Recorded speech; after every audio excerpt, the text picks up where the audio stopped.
주시는 말씀 다니엘 8장을 보도록 하겠습니다. 다니엘 8장 1절 말씀에서 14절 말씀까지, 다니엘 8장 1절에서 14절 함께 교독하도록 그렇게 하겠습니다. 좀 길지만 우리 14절까지 함께 교독하겠습니다. 제가 먼저 8장 1절을 읽겠습니다. 나 다니엘에게 처음에 나타난 환상 후 벨사살 왕 제3년에 다시 한 환상이 나타나니라. 내가 환상을 보았는데 내가 그것을 볼 때 내 몸은 엘라문과 수산성에 있었고 내가 환상을 보기는 둘레 강변에 있다.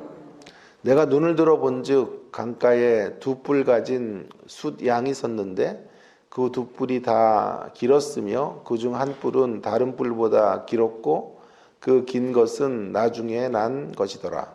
내가 본즉 그 수명이 서쪽과 북쪽과 남쪽을 향하여 가더라. 그것을 향할 짐승이 하나도 없고 그 손에서 구할 자가 없으므로 그것이 원하는 대로 행하고 강하여 던지라. 내가 생각할 때에 한 숫 염소가 서쪽에서부터 와서 온 지면에 두루 다니되 땅에 닿지 아니하며 그 염소의 두 눈 사이에는 현저한 뿔이 있더라. 그것이 두 뿔 가진 수장 곧 내가 본 바 강가에 걷던 양아지로 나아가되 분노한 힘으로 그것에게로 달려가더니 내가 본즉 그것이 수장에게로 가까이 나아가서는 더욱 성내어 그 수장을 쳐서 그 두 뿔을 꺾으나 수장에게는 그것을 대적할 힘이 없으므로 그것이 수장을 땅에 엎드려뜨리고 짓밟았으나 수장을 그 손에서 벗어나게 할 자가 없었더라. 염소가 스스로 힘이 강하여 가더니 방송할 때에 그 큰 뿔이 꺾이고 그 대신 현저한 뿔 내지 하늘 사방을 그중 한 뿔에서 또 작은 뿔 하나가 나서 남쪽과 동쪽과 또 영화로운 땅을 향하여 심히 커지더니 그것이 하늘 군대에 미치만큼 커져서 그 군대와 별이 곁을 땅을 떨어뜨리고 그것들을 일으키고 또 스스로 높아져서 군대의 주제를 대적하며 그에게 매일 드리는 제사를 없애버렸고 그의 성소를 헐었으며 그의 아론을 향하 백성이 매일 드리는 제사가 민감하게 없고 그것이 또 진리를 땅에 묻으며 자유로 행하여 흥통하였더라. 내가 들은즉 한 거룩한 이가 말하더니 다른 거룩한 이가 그 말하는 이에게 묻되 환상에 나타난 바 매일 드리는 제사와 망하게 하는 죄악에 대한 일과 성소와 백성이 내준 바 되며 짓밟는 일이 어느 때까지 이를꼬 하매 그가 내게 이르되 1300 주야까지니 그때의 성소가 정결하게 되리라 하였느니라. 아멘. 오늘 말씀의 제목은 반복의 이유라는 것인데요. 어떤 글이나 어떤 책 가운데서 무엇인가가 계속 반복되고 있다라고 하는 것은 대부분의 경우는 우리가 그것들을 이제 재차 확인시켜 가려고 하는 의도가 있기 때문이라고 말할 수 있겠습니다. 성경도 마찬가지인데요. 성경에 중요한 내용들이 계속해서 다시 점검되어지고 확인되어지고 강조되어지고 있는 것을 보게 됩니다. 여러분, 저도 설교를 할 때 제가 주로 이제 가고 있는 어떤 설교의 방향들이 있을 거예요. 그것들이 늘 끊임없이 반복되고 또 강조되고 있는 그런 경우들이 흔하죠. 오늘 8장 1절에 보시면 이 8장의 내용이 다시 환상을 보는 이야기, 나 다니엘에게 처음에 나타난 환상 후 벨사살 왕 제3년에 다시 환상을 이제 그가 보게 되었다. 환상이 나타나게 되었다라고 말하고 있는 거죠.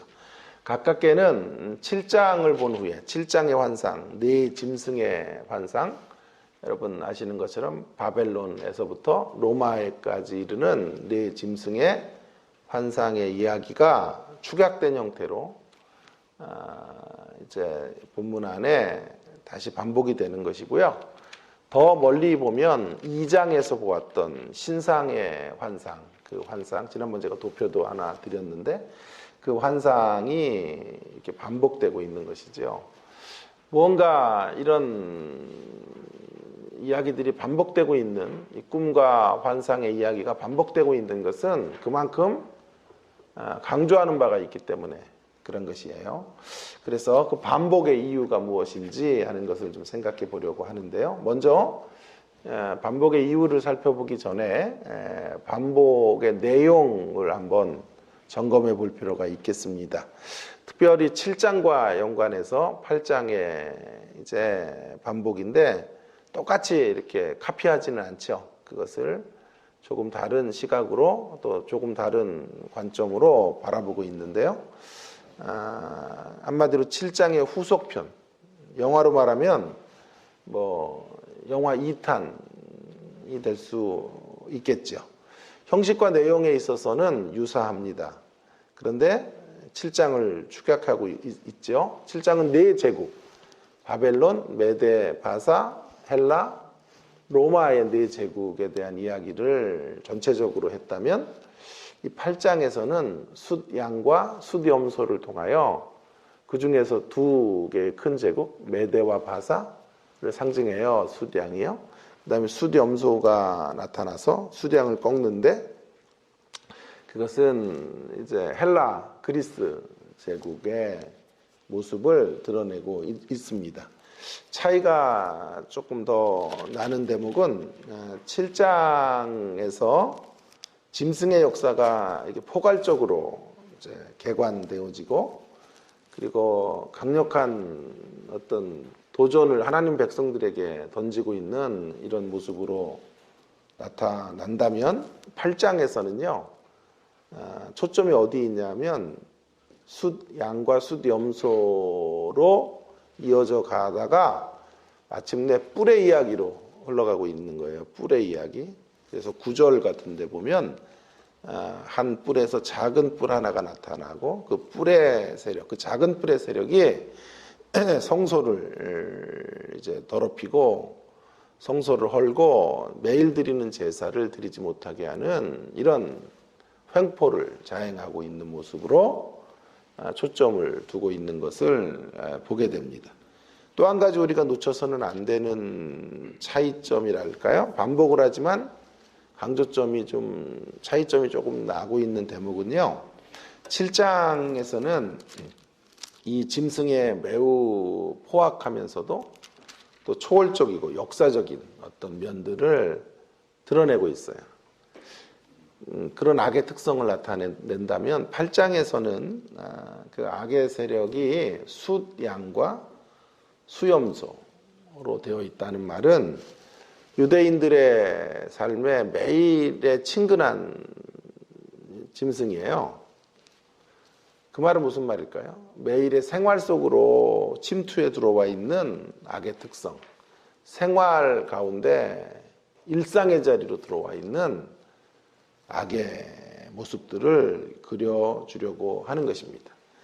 악의 도전이 무슨 거대한 어떤 전쟁과 뭐 이런 모습, 또 신앙의 영역, 종교적인 영역으로도 들어오지만 동시에 놓치지 말아야 될 것은 일상의 자리를 침범해 들어오고 매일매일의 삶 속에 악의 세력들이 수량과 수염소처럼 이렇게 우리 옆에 가까이에서 우리의 침투에 들어온다 라고 하는 것을 말하고 있는 것이라고 하겠습니다. 조금 더 이 본문의 내용들을 좀 살펴보면요. 3절에서 8절까지의 내용에 숫양과 숫염소의 환상이 등장을 하는데요. 이 존재의 특성이 여기 이제 한마디로 말하면 자기 확대의 존재, 자기 확대의 존재인데요. 수량부터 먼저 좀 숫양부터 생각해 보면 그 3절과 4절에 숫양이 나타나는데요. 두 제국을 의미하는 것이 분명해 보입니다. 두 뿔이 있죠, 두 뿔이. 둘 다 길었는데 그 중에 한 뿔은 다른 뿔보다 더 길어요. 그러니까 메대보다 바사 제국, 이 헬라가 나타나기 전에 페르시아 제국이 훨씬 더 흥왕했죠. 그 사실을 알려주고 있는 것이에요. 그리고 4절에 보면 그 수량이 서쪽과 북쪽과 남쪽을 향하여 닥치는 대로 들이받아요. 그리고 그것을 당할 짐승이 하나도 없었다. 이렇게 말하고 있죠.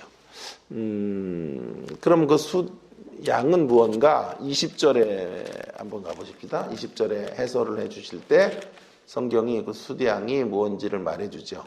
내가 본 바 두 뿔 가진 숫양은 곧 메대와 바사의 왕들이요. 그러니까 그 숫양은 메대와 페르시아 제국의 모습이다라고 하는 것이고요.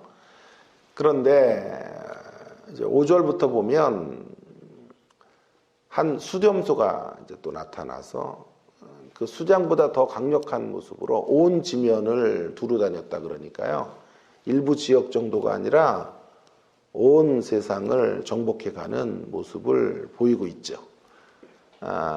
이 염소는 다시 21절에 보면 헬라 왕들이요. 숫염소는 곧 헬라 왕이요. 그의 두 눈 사이에 있는 큰 뿔은 곧 첫째 왕이요. 이렇게 말을 하고 있는데 그 염소는 헬라 제국의 왕들을 상징하고 있죠. 왕이 곧 나라니까요. 왕이라고 해도 되고 나라라고 해도 틀리지 않겠죠. 온 지면을 두루 다녔다라고 하니까 알렉산더 대왕을 연상시키는 내용이 아닐까 싶습니다. 현저한 뿔은 결국 알렉산더 대왕을 말하고 있는 거죠. 그런데 그 뿔이 앞에 있었던 수장의 두 뿔을 꺾었으니까 메대와 바사 제국을 헬라 제국이 정복해 내게 된 거예요. 그래서 수장을 초토화시키는 일이 이루어지게 된 거죠. 자, 8절까지가 그런 숫양과 숫염소의 이야기 환상인데요. 여기서 우리가 주목해야 될 구절은 4절 그리고 8절의 끝인데요. 자, 4절의 마지막에 보면 이렇게 말하죠. 그것이 원하는 대로 행하고 강하여졌더라. 원하는 대로 행하고 자의적으로 행하고 강해졌고 8절에 보시면 숫염소가 중요한 말이에요. 스스로 심히 강대해졌다. 스스로 강대해졌어. 11절에도 보면 이 뿔의 세력도 역시 뭐라고 말하냐 하면 스스로 높아졌어. 다 이 존재들은 스스로 높아지는 존재들이에요. 자기 스스로 자신을 확대시키는 존재. 자기 확대의 모습으로 확장되어져 가는 세력들이라는 것이 성경의 증언이 되겠습니다. 자, 이제 초점은요. 9절부터 12절에 있는 이 숫양과 염소가 나온 후에 그 숫염소의 뿔인데요. 숫염소의 뿔에서 나오는 작은 뿔에 대한 이야기인데요. 이 작은 뿔의 세력이 뭘까 하는 것을 우리가 좀 눈여겨봐야 되겠습니다. 이 작은 뿔의 세력은 한마디로 신성모독적 존재인 것을 성경이 말하고 있는데요. 8절부터 한번 다시 좀 논의를 시작해 보면 좋겠습니다. 숫염소가 알렉산더 대왕이라고 얘기를 했는데 그런 모습을 투영하고 있죠. 그런데 힘이 강대해져요. 8절에. 그러다가 강성할 때 그 뿔이 꺾였어요. 그러니까 뿔이 꺾였으니까 죽음을 맞이한 거죠. 여러분 아시는 것처럼 알렉산더 대왕이 32살인가요? 3살에 요절하죠. 그러지 않았으면 정말 뭐 전 세계를 모두 석권을 했을 텐데 32의 나이에 그가 죽어요. 뿔이 꺾였죠. 그리고 나서 알렉산더 대왕이 죽고 뿔이 넷으로 갈렸어요. 그러니까 나라가 네 나라로 쪼개진 거죠. 네 나라로 쪼개지게 된 거죠. 구절은요. 그 네 나라, 네 지역으로 분산된 알렉산더 대왕 이후에 네 나라로 분산된 이런 가운데 그 중에 한 뿔, 한 지배 세력 가운데 또 작은 뿔 하나가 나와요. 뿔에서 또 작은 뿔이 나와요. 이 존재가 이제 다니엘서 8장 이후에 가장 중요한 존재예요. 그 존재가 누구인가? 앞으로 계속 나올 거니까 제가 거기다가 적어놨어요. 셀루쿠스 왕가의 안티오쿠스 4세로 알려진 에피파네스라고 하는 존재예요. BC 1750년 혹은 1640년 정도까지 매우 악명 높게 예루살렘을 점령해서 신앙인들을 수없이 박해하고 죽였던 인물. 성전 제사를 금지하고 안식일과 할례를 행하지 못하도록 했던 주범. 그래서 흔히 이 안티오코스 4세 에피파네스를 적그리스도의 화신이다. 이렇게 이제 이야기를 하게 되는데요. 자, 그의 이제 어떤 악한 모습은 계속해서 이제 나올 거예요. 9장, 10장, 11장, 12장에서 나올 테니까 다음에 다루기로 하고, 이 작은 뿔의 세력, 작게 시작했지만 어마어마한 강력한 힘을 이제 구가하는 이 안티오코스 4세인 에피파네스는 어떤 존재냐고요. 11절에 그가 어떤 존재인지를 말해주고 있는데 11절과 13절을 눈여겨 좀 보려고 해요. 일단 11절에 보시면 11절 이하를 좀 눈여겨 보십시다. 또 스스로 높아져서 군대의 주제를 대적했다. 군대는 10절에 보면 하늘 군대예요. 하늘 군대. 하늘 군대니까 하나님의 백성들이죠. 그 군대의 주제라고 말하니까요. 하나님을 대적하는 신성 모독적 존재라고 하는 것을 우리 가운데 알려주죠. 신성 모독적 존재로 하나님의 자리를 찬탈하려고 하는 자로 이 에피파네스를 성경은 정의하고 있어요. 그뿐만이 아니라 우리가 매우 눈여겨봐야 될 대목은요. 그가 11절, 12절, 13절에서요.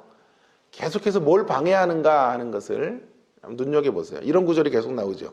매일 드리는 제사를 없애버렸고 12절에도 매일 드리는 제사가 넘긴 바 되었고 13절에도 매일 드리는 제사와 3번이나 강조하고 있죠. 매일 드리는 제사, 일상의 제사를 못 드리게 하는 세력.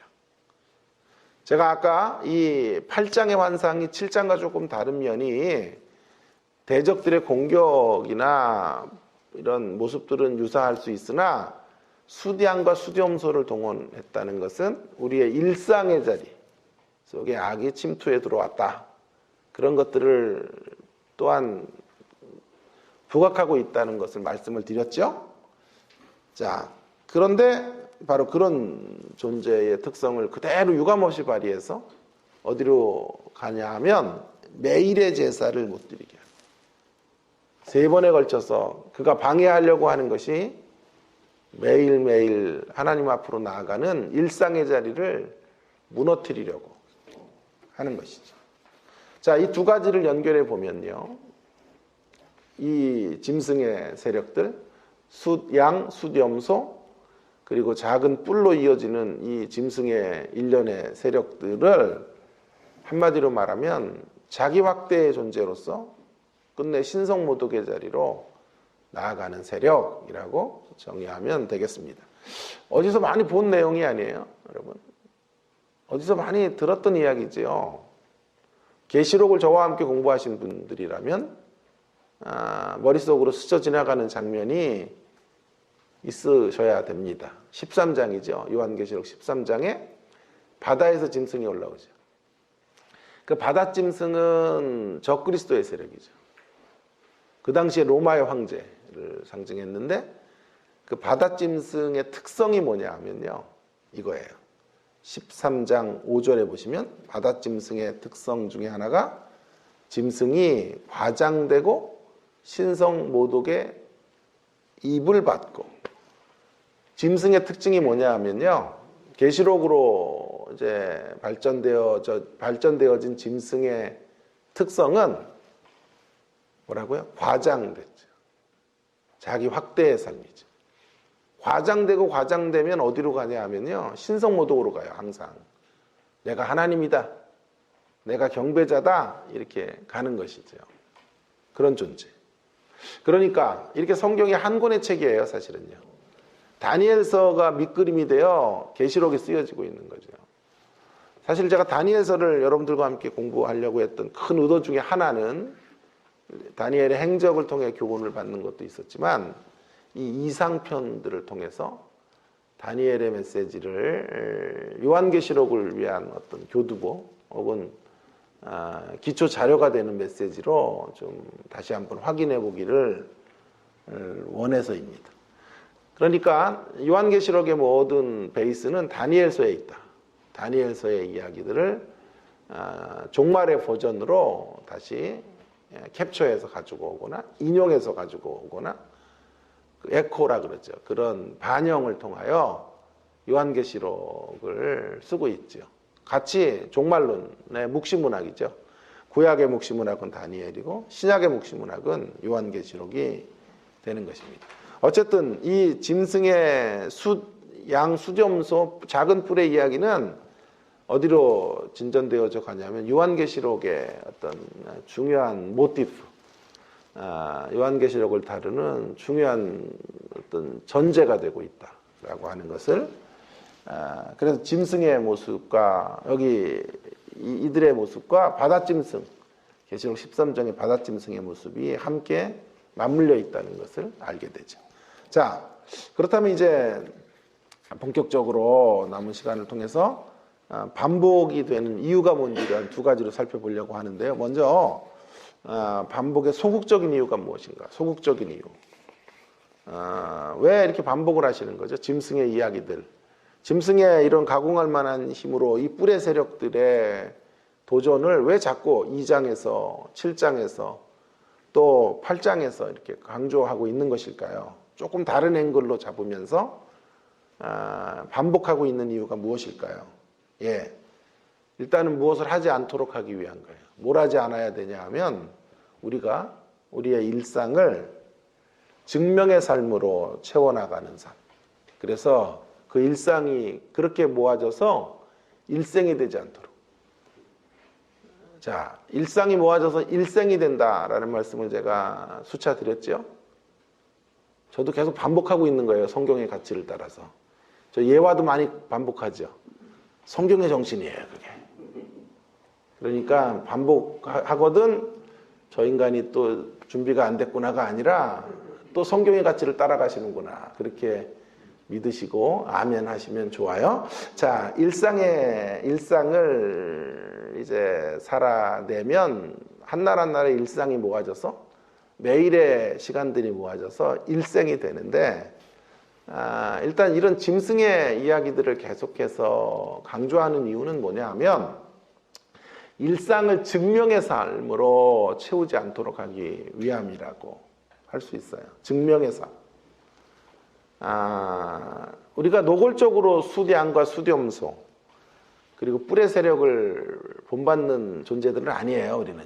그러나 은근하게 우리는 일상의 자리에서 이 짐승의 세력들을 쫓아갈 수 있다는 거예요. 그것이 뭐냐 하면 한 생애를 증명의 삶으로 치달아 가는 것이라고 말할 수 있겠어요. 증명의 삶. 세상은 끊임없이 우리에게 요청하지요. 무언가를 증명해 보라고. 실력이 있다면 실력을 입증해 보라고 말합니다. 그리고 그것들을 잘 플렉스하고 증명하고 입증해야만, 과시해야만 대접을 해주는 것. 그래서 늘 증명의 가치 앞에 시달리고 피곤하고 뭔가 그런 세상 속에 힘겨운 몸짓으로 살아갈 수밖에 없지요. 나를 입증해야 하고 더 반듯한 모습으로 나를 포장하고 실력 있는 모습으로 사람들 앞에 증명되어져야 하기 때문에 늘 업적을 과시해야 합니다. 온갖 스펙을 달고 살아가야 하는 거죠. 계급장을 주렁주렁 달고 있어야 짓밟히지 않는 세상. 그러한 세상 속에서 우리는 매일 더 나은 모습으로 나를 증명하기 위해 살아가고 있는 거죠. 성경은 오늘 그런 증명의 삶으로 우리 일생이 구성되지 않도록 그렇게 살아서는 안 된다라고 하는 것을 이 반복을 통해 말해주고 있는 거죠. 그러면 보다 적극적으로 우리가 가야 될 길이 무엇일까요? 보다 적극적으로 이런 이야기들을, 짐승의 이야기들을, 짐승의 공격과 짐승의 정체를 계속 알려주는 이유는 무엇일까요? 일상을요, 증명의 삶이 아닌 증인의 삶으로 채워서 그 일상이 모아진 일생이 되도록 하시기 위함이에요. 우리가 적극적으로 나가야 될 삶은요, 우리를 증명하는 삶이 아니라 증거의 삶, 증인의 삶이에요. 이 둘은 매우 달라요. 증명의 삶이란 아까 우리가 확인했던 것처럼 스스로를 높여요. 그래서 자신을 부강하게 만들거나 성공의 자리로 스스로 올려놓는 거예요. 심히 강대하게 내 자신을 이제 높이고 받드는 삶. 그것이 바로 증명의 삶이에요. 이에 반해서 증거를 통한 증인의 삶은 기본적으로 자신을 높여주시는 분을 증언하는 거예요. 스스로 높여서 높아지는 게 아니에요. 스스로 높여서 높아지는 삶은 증명의 삶이라니까요. 그거는 양과 숫염소의 삶이에요. 작은 뿔의 삶인 거예요.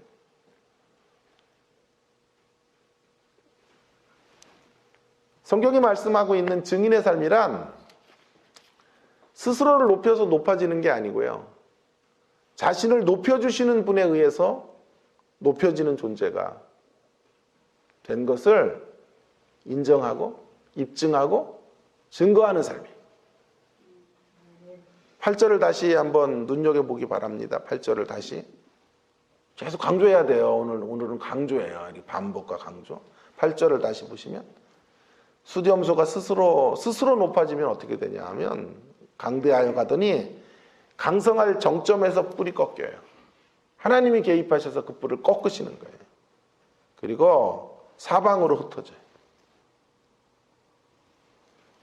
스스로를 증명하는 삶, 증명의 삶은 마침내 비극으로 끝나고 죽음으로 끝을 맺는다라는 거예요.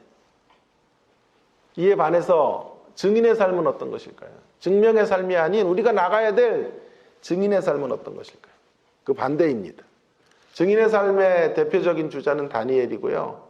다니엘을 향한 하나님의 말씀 중에 12장으로 한번 가보겠습니다. 다니엘 12장 3절. 어쩌면 다니엘서의 제일 유명한 구절이에요. 이 구절이요. 사실은 12장 3절.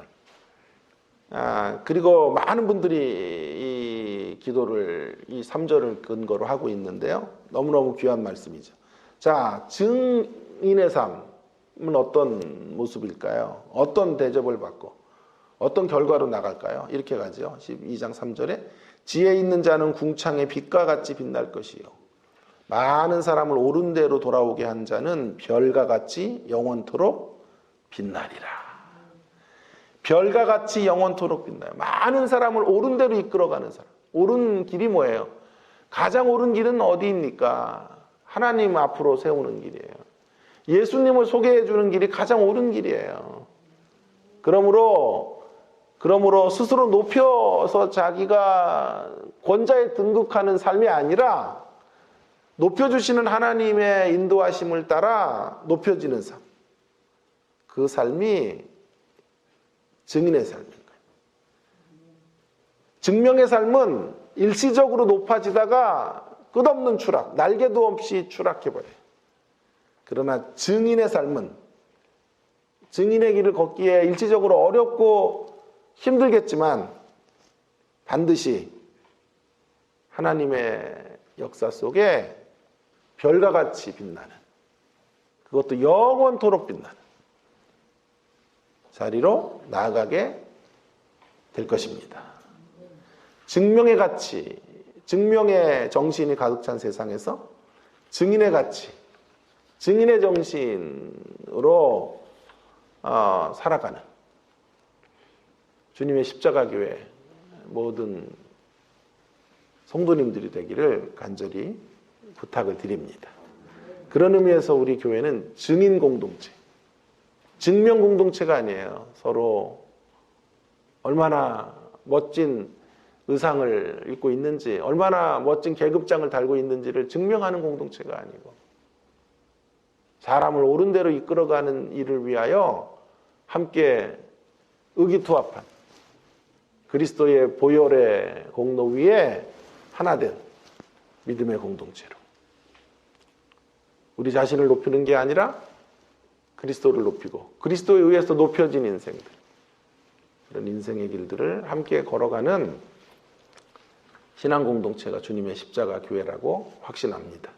자, 그렇다면 보다 구체적으로 두 가지 제언을 이렇게 되기 위해서, 증명의 삶이 가득 찬 세상에서 증인의 삶이 되기 위해서는 두 가지를 우리가 분명하게 확인하셔야 돼요. 하나는요, 일상의 제사로 나가야 돼요. 제사. 일상을 제사로 나가야 돼요. 12절, 아까 우리가 8장 11절, 12절, 13절에 계속해서 강조되고 있는 것이 무엇이었는지 다시 한번 점검해 보시기를 바랍니다.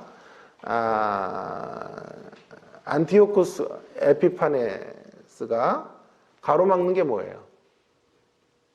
그 작은 뿔의 세력이 집요하게 태클을 걸고 금지 명령을 통하여 막아서는 게 뭐예요? 매일의 제사였죠. 매일의 제사였죠. 매일의 제사를 3번이나 강조하고 있는 거예요. 자, 대적이 결국 승부처로 생각하는 건 매일의 제사를 못 드리게 하는 거예요. 대적이 이런 강력한 힘으로 막아선다는 말은 무슨 말이에요? 그 대목이 가장 놓쳐서는 안 되는 중요한 대목이라고 말해도 틀리지 않을 거예요. 가치 있게 사수해야 될 대목이 바로 이 대목이라는 거예요. 일상의 제사, 일상의 예배로 나가는 거죠. 매일 기도해야 하자는 얘기가 아니에요. 매일 예배 모임을 만들어야 된다는 얘기를 제가 하려는 게 아니에요. 제가 강조하려고 하는 건 두 가지인데요. 우리가 일상을 매일과 같이 매일매일의 제사를 드린다라고 하는 것은요, 버려야 할 것을 확실하게 버리고 우리의 한계를 직시하는 것, 그게 예배예요. 버려야 될 것을 버린다. 우리가 뭘 버려야 될까요? 우상을 버려야 돼요. 우상. 팀 켈러 이야기를 다시 한번 또 반복합니다. 우상이란 무엇인가? 좋은 것을 잃어버리면 슬플 뿐이지만 내가 의지하던 것을 잃어버리면 무너져요. 그게 우상이에요. 좋은 거 잃어버려요. 이 시계 한 10번도 넘게 잃어버렸는데요. 비싼 시계는 아닌데 10몇 년 동안 제가 차고 있으니까 잃어버릴 때마다 슬퍼요. 영영 잃었어도 그냥 슬플 뿐이에요. 아쉬울 뿐이에요. 그러나 만일 그것이 없어서 내가 무너져 버리면 그게 우상이에요. 나를 무너뜨리게 하는 그 대상, 그 존재, 그게 우상이라고. 우리가 하나님을 예배한다라고 하는 것은 하나님을 우리의 삶의 기반으로 놓고 산다는 뜻이에요. 물질이 들어오고 나가도 하나님 계시면 하나님 위에 서 있으니까요. 우리 무너지지 않아요. 아쉽지만 무너지지 않아요. 건강이 들어오고 나가도 들어올 때는 기쁘지만 빠져나갈 때 힘들지만 무너지진 않아요. 주님 위에 예배자로 서 있기 때문에. 명예가 들어오고 나가도요. 기쁨과 슬픔이 교차되기는 해도 명예가 빠져나가도 우리는 와르르 우리의 삶이 파멸로 나아가거나 죽음으로 떨어지지 않아요. 왜요? 그리스도라고 하는 든든한 반석 위에 우리가 터전을 잡고 서 있기 때문이에요. 우리를 무너뜨리는 세력, 그 세력이 무엇입니까? 그것이 우상이에요. 우상에게로 돌아서서 날마다 진정한 예배자가 하나님이신 것을 고백하며 살아갈 때 우리는 예배자가 되는 거예요. 그게 예배자예요. 그가 증인으로 사는 사람의 모습이에요. 또 한 가지 우리의 한계를 아는 거예요. 우리 한계는 피조물이지 경배자가 아니에요. 우리는 스스로를 높이는 사람이 아니에요. 우리가 높아질 수 있는 길은 딱 하나밖에 없어요. 주님이 우리를 높여주셔야 돼요. 주님이 높여주시는 그 길을 따라가야 돼요. 주님이 우리의 고개를 들게 해주실 때 그때만 우리는 높은 자리로 갈 수 있는 사람들이에요.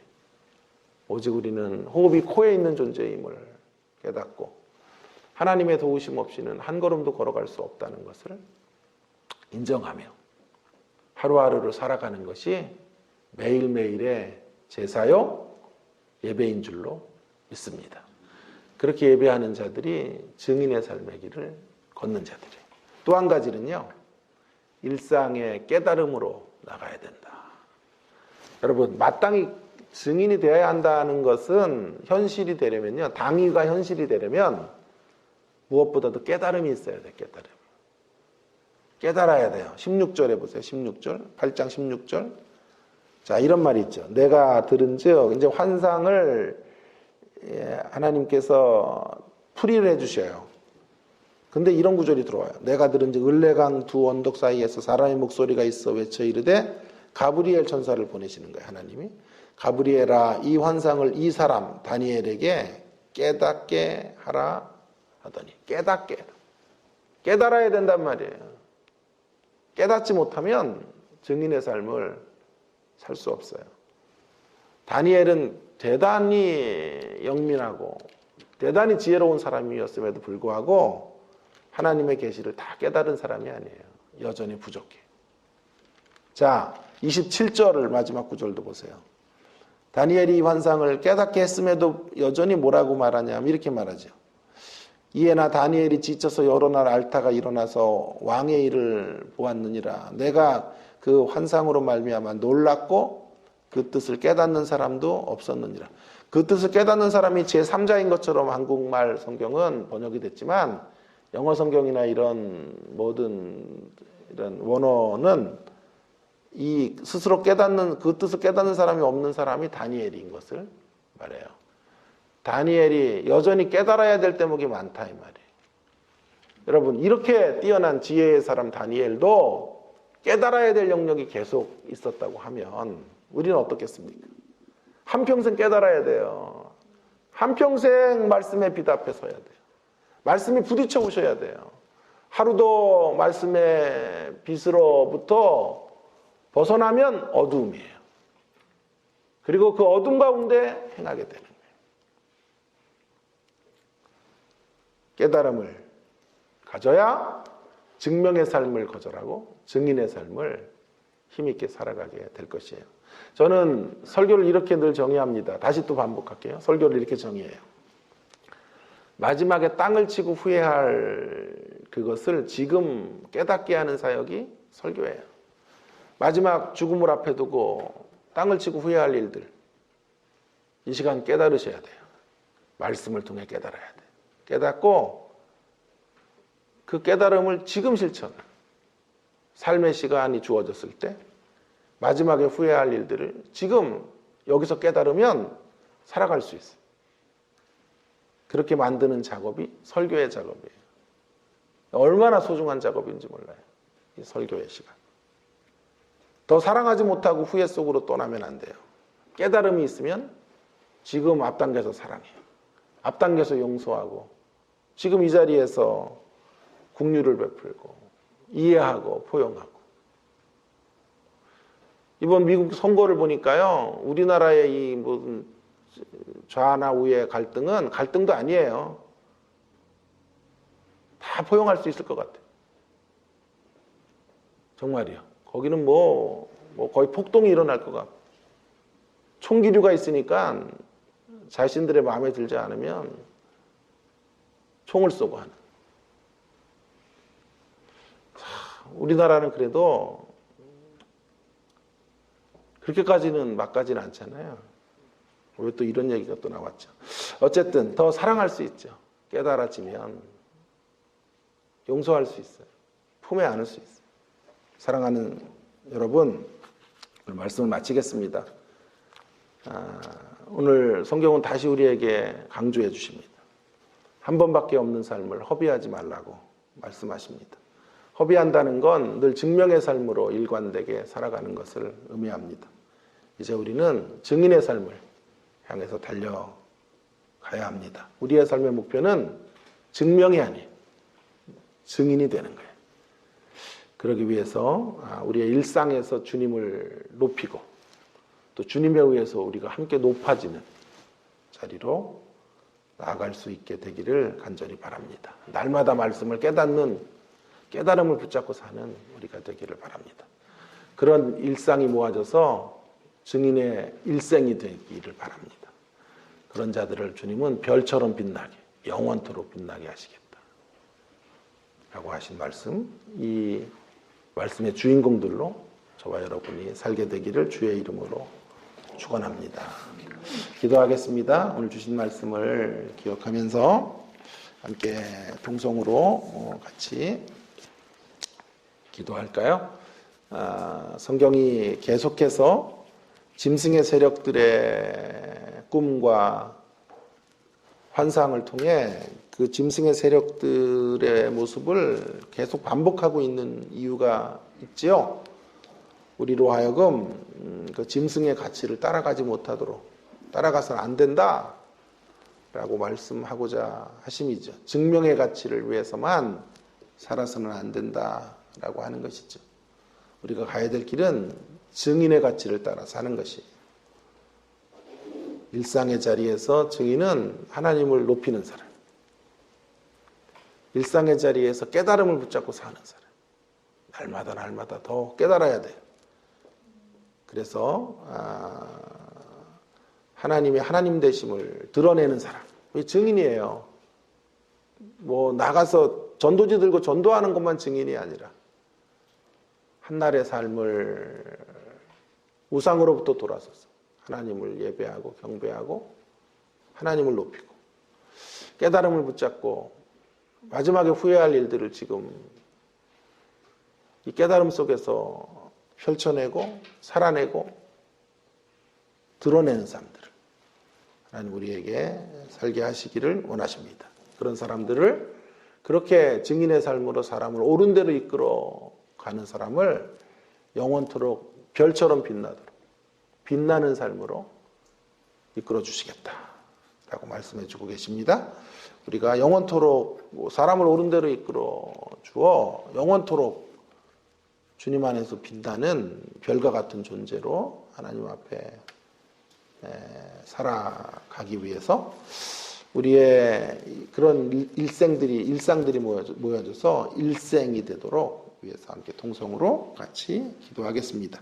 기도하십시다. 하나님 아버지 은혜를 감사합니다. 오늘도 저희들에게 귀한 말씀을 주시고 하나님 아버지의 말씀 가운데서 우리가 살아가야 될 삶의 이정표를 분명하게 보여주셔서 감사합니다. 하나님 아버지의 짐승의 길을 따라가는 한 생애를 하루하루의 일상을 하나님 아버지 증명의 가치로 채워내지 않도록 도와주시고, 하나님 아버지 어찌하든지 하나님을 높이고 하나님 안에 피조물인 것을 인정하며 살아가는 증인의 모습으로 설 수 있게 되기를 간절히 원합니다.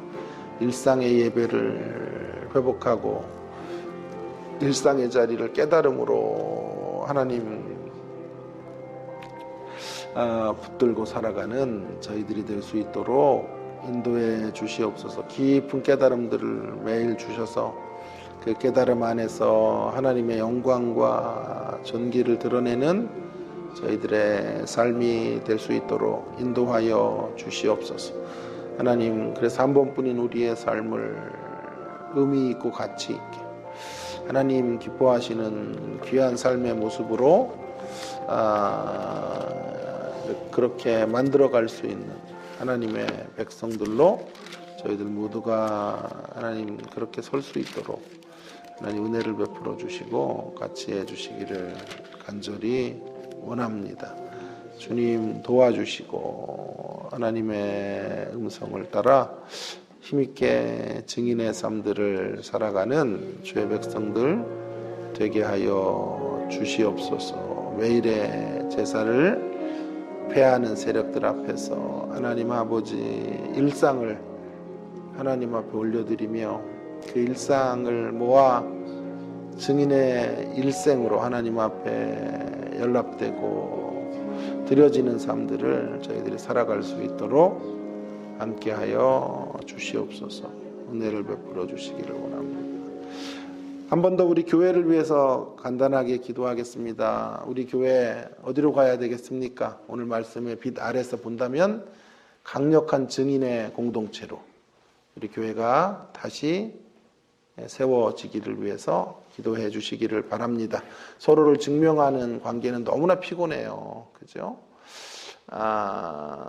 매력이 없어요. 그런 공동체는요. 서로 증인의 공동체로 서로를 옳은 대로 이끌어 주며 서로에게 빛을 발산하는 그런 신앙 공동체로 주님의 십자가 교회가 세워지게 하셔서 하나님의 영광과 이름에 걸맞는 그런 교회로 하나님 앞에 쓰여지는 우리 주님의 십자가 교회 되기 위해서 기도해 주시기를 바랍니다. 우리 가운데 연약하신 분들 또 노부모님들 위해서 꼭 기도해 주시고요. 마지막 노년의 삶에 하나님 동행해 주시고 주님의 평강, 겉사람은 후패할 수밖에 없으나 속사람이 날로 강건해지시도록 하나님께서 은혜 위에 은혜를 더해달라고 기도해 주시고 주일 예배를 위해서도 깊은 말씀의 깨달음으로 우리가 새로워지는 예배가 되도록 위해서 함께 동성으로 기도하도록 하겠습니다. 기도하겠습니다. 하나님 아버지, 주님의 십자가 교회를 이곳에 세우시고 오늘까지 지키시고 인도해 주셔서 감사합니다. 주님의 뜻을 아름답게 이루어가는 힘있는 증인의 공동체로 하나님 아버지 설 수 있도록 인도하여 주시옵소서.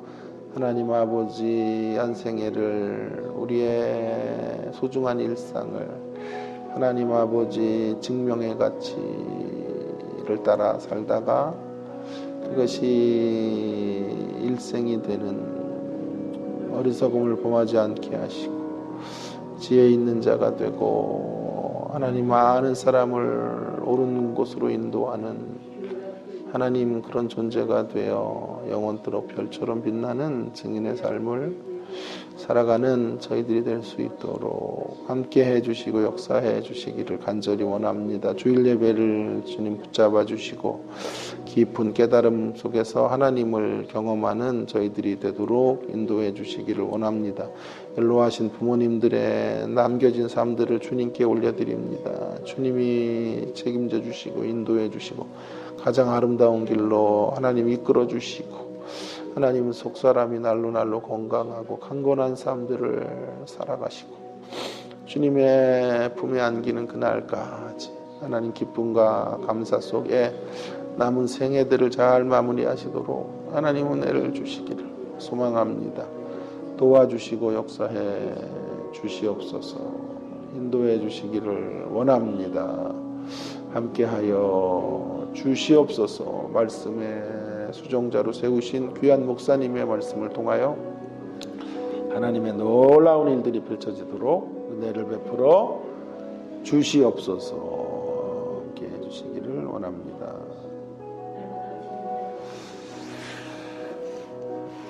주님 감사합니다. 지혜 있는 자는 궁창의 빛과 같이 빛날 것이요 많은 사람을 옳은 대로 돌아오게 하는 자는 별과 같이 영원토록 빛나리라고 하셨습니다. 하나님, 우리가 바로 이런 인생을 살기 원합니다. 많은 이들을 옳은 대로 돌아서게 하는 그런 별과 같이 빛나는 존재로 하나님 앞에 인정받는 성도들이 다 되도록 함께하여 주시옵소서.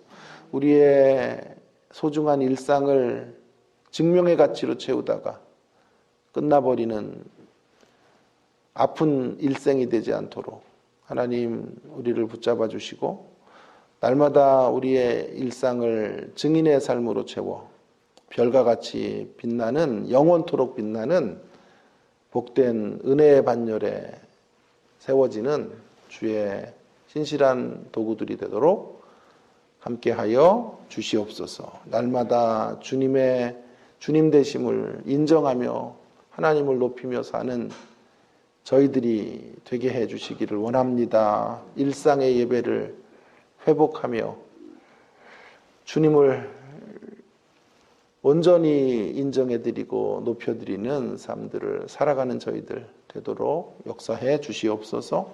날마다 일상의 자리에서 깨달음을 갖고 주님이 주시는 말씀의 빛 안에서 어두움을 물리치고 믿음의 역사들을 이어가는 주의 백성들이 다 될 수 있도록 은혜를 허락하여 주시옵소서. 주일 예배를 붙잡아 주시고 우리 주님의 십자가 교회가 힘있는 증인의 공동체로 하나님 앞에 점점 아름답게 세워져 가도록 주께서 역사해 주시기를 간절히 원합니다.